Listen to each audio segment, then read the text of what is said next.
Could a national Sunday law echo a thunderous blow to the very foundation of the U.S. Constitution? As we delve into this thought-provoking inquiry, we must brace ourselves for the potential ramifications of such a legislation.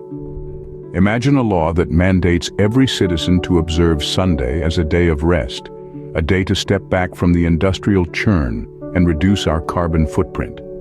It's a concept that intertwines environmental protection with religious observance. But what does this mean for the land of the free?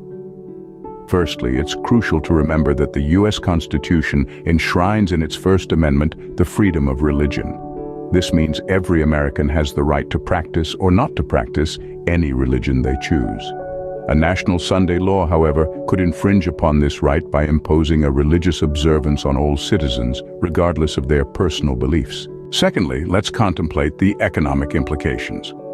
With one day less of business operations each week, the U.S. economy could experience a significant contraction.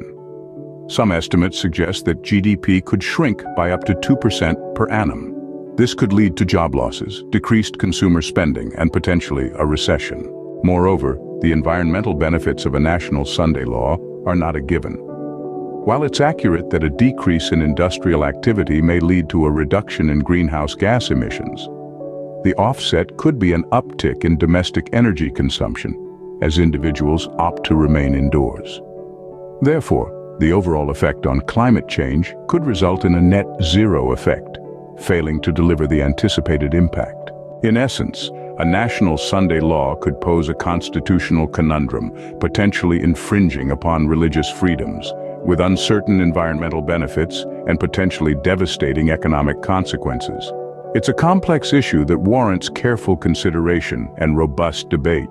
The prospect of a national Sunday law has always been a contentious one. The idea seems to directly contradict the Constitution's principles, leading to intense debates.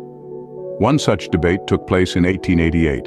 Alonzo T. Jones and Senator M.W. Blair held a memorable discourse on the topic.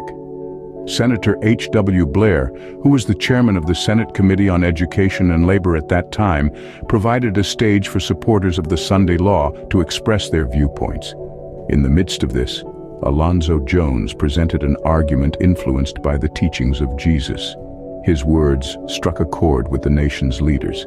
He asserted that while Jesus taught his followers to pay their taxes to Caesar, he was clear that no government has the authority to set a specific day of worship.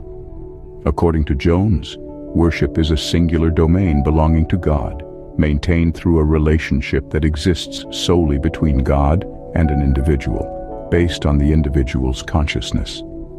Furthermore, he emphasized that God does not force himself upon anyone, and thus the government should not try to enforce God's worship on its citizens. To underscore the modern relevance of Jones's argument, two Bible verses come to mind. The first, John 6:15, reads, "Jesus, knowing that they intended to come and make him king by force, withdrew again to a mountain by himself." The second, James 4:17, states, "If anyone then knows the good they ought to do and doesn't do it, it is sin for them."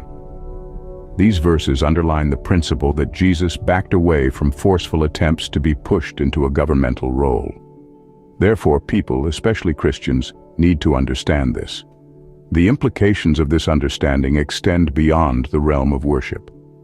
In an era defined by economic challenges and heightened environmental consciousness, the introduction of a national Sunday law could have unintended consequences.